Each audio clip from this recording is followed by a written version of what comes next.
Hey, what's up? This is Jonathan, and today what I'd like to talk to you about is something that if you don't learn about this, your life will be hindered in ways you cannot even comprehend. And conversely, if you understand this, opportunities will open up in your life that you could have never imagined. So let's get started.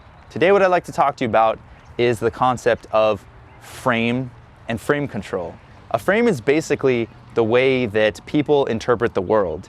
It's the way that we interpret reality. When two people come into contact with each other, a lot of times there will be what's called a frame clash, where their two viewpoints will kind of be in conflict a little bit, and eventually the stronger frame will win out. One time I was in a bar and I went to go talk to this girl who I thought was pretty, and I wasn't really putting too much pressure on it. I just wanted to see how she was, and she seemed pretty cool. She was dressed nice, and I liked that.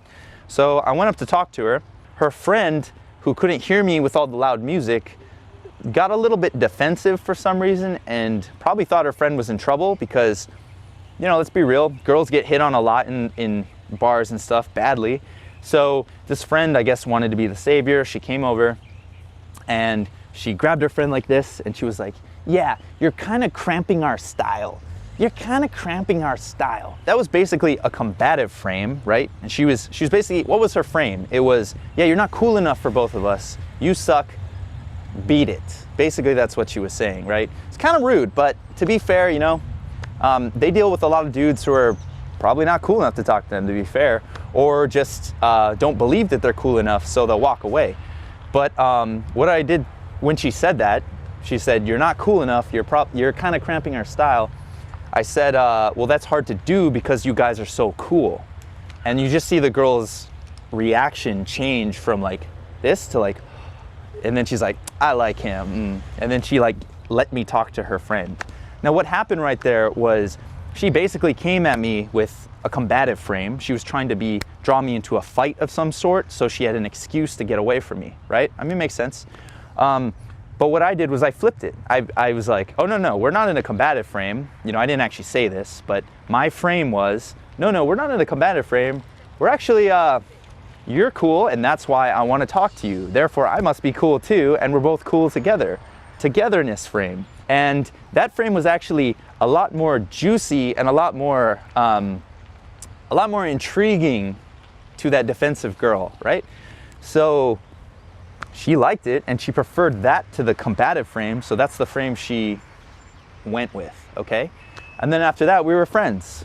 So it just goes to show, a lot of times people will be competitive.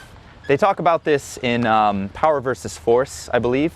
There's the competitive frame versus the collaborative frame, and this book argues, for my understanding, is that most of the world is in a competitive frame. All human beings on some level are kind of competing, whether it's for resources or just space or attention or oxygen.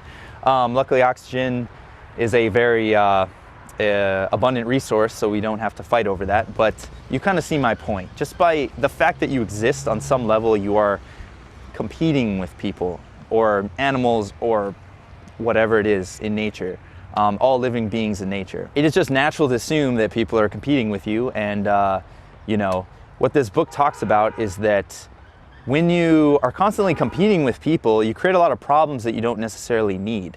And a lot of times people easily get drawn into the combative frame, but if you're able to be peaceful and flip that frame into a friendly frame, a lot of times people they'd rather be friendly with you because it's just easier to do.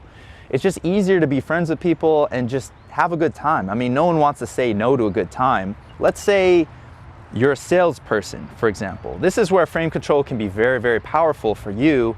Let's say you're a salesperson and you're calling people up on the phone all the time, and every single day, like 10 times a day, you're getting rejected, you could tell yourself like, "Oh, these people," their frame on the phone could be like, "Ugh, who's this disgusting salesman calling me? Like, I have no time for this. You're disgusting. Leave." And so you hang up the phone, you're kind of dejected, and maybe they're right. That could be one way to go about it. Maybe you could let their frame kind of control the way you perceive yourself, or you could take a thing called the learner's frame, which is where you just tell yourself that, with every phone call, yeah, I might be getting rejected, but I'm also learning. I'm learning the art of salesmanship, and with every failure, I'm going to be getting better to the point where I will be amazing. You could tell yourself that.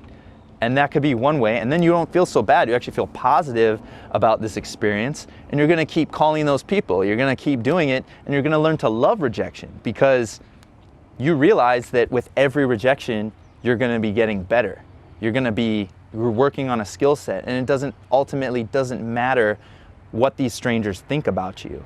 So that is a useful way. The learner's frame is another useful frame to have in life in general, to not be afraid to fail while going for your goals, because a lot of times failure is you're just falling in the right direction. Yeah, you fall, but you're going in the right direction. A good book on that is called Failing Forward. The example in the book that they give is there's this experiment where there's 3 groups of children. One group of children, there's all these like ingredients to make paper mache masks and whatnot. And the one group of children are told, make whatever you want. Second group is told to make the best possible masks, the best possible masks you can. And then the third group is told to make as many masks as you can, all right? So the first group, no direction. Second group, quality, focus on the quality. And the third group is focused on the quantity, right?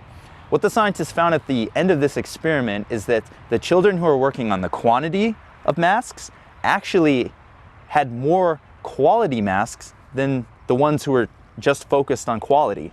And that's because they made more. And through making more, they made more mistakes, and they learned faster, and they were able to make better masks than the kids who were just focused on quality. Another frame that is good to be aware of, say you're on vacation and you're feeling very reserved, and you don't want to leave your hotel room, right? You don't want to like go out and hang out with the natives. You don't want to go to parties. You don't want to do anything. You're going to have a pretty boring vacation. And when people ask you about it, they're going to be like, oh, how was your vacation? And you're like, oh, it was great. It was grand. I was in the Hilton the entire time, and I went to the pool. And like, I mean, honestly, like that could be, that's an interesting frame, the luxury frame or whatever it is. But it's like, dude, if you want to go out and experience your life, like go out and have the fucking adventure frame, Go out and just wreck do some random things, Don't get killed in the process, but like go have some fun. And I feel like if you can adopt the adventure frame, a lot of times people want to join with you, because there's so many people who are just feeling so reserved and uptight from their everyday living that, just sometimes you just want to let loose and just like go out and party. And that's what partying is about. It's about letting loose.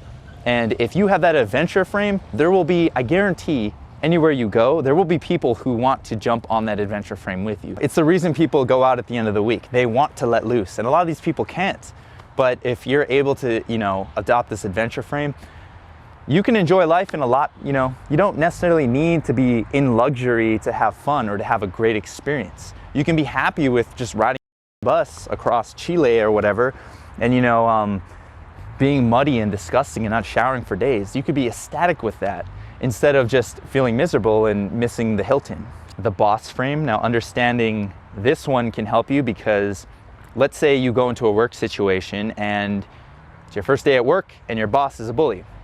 Your boss is a horrible bully, and he's trying to be tough, and he's like trying to boss you around and blah, blah, blah, blah, blah. If you know how to deal with this boss, you can actually, number one, you don't get bullied, and number two, he might even like you more for this.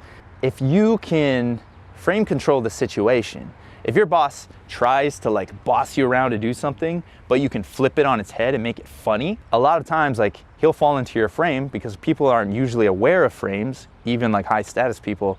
Some of them do it naturally, but they don't understand frame control techniques.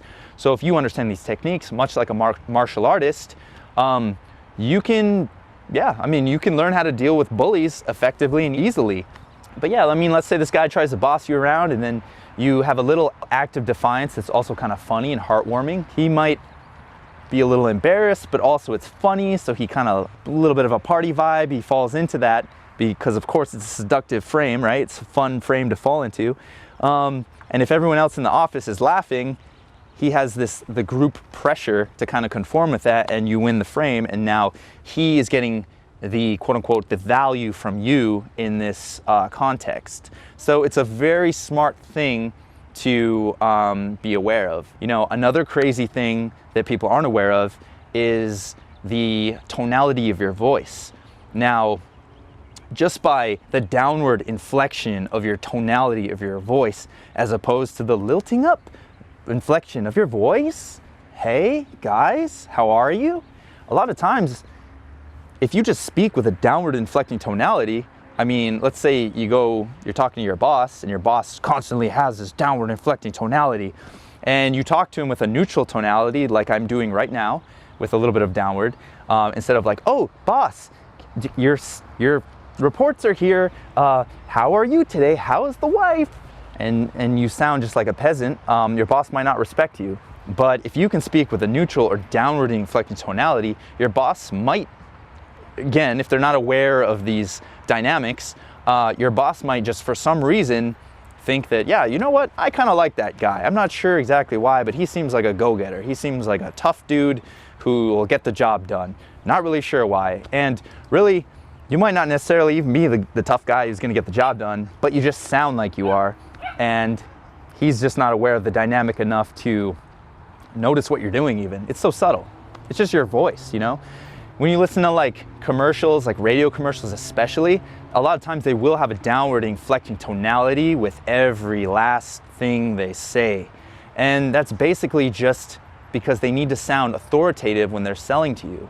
So it's a little cognitive bias that I guess, yeah, a lot of marketers and public speakers and whatnot, they use in their speaking patterns to convey status or convey authority. So yeah, I mean, it's great to be aware of these things because you definitely can utilize them to achieve your own goals. And conversely, if you're not aware of these things, you might not be getting the best possible situation for yourself that you could. You could possibly be f***ing up basically and alienating people or not getting the respect that you deserve just because you're doing these little weird things that you had no idea about. So with that, I hope that you think more deeply about these concepts and try to adopt them into your life. Anyway, thank you very much. Have a good night and peace.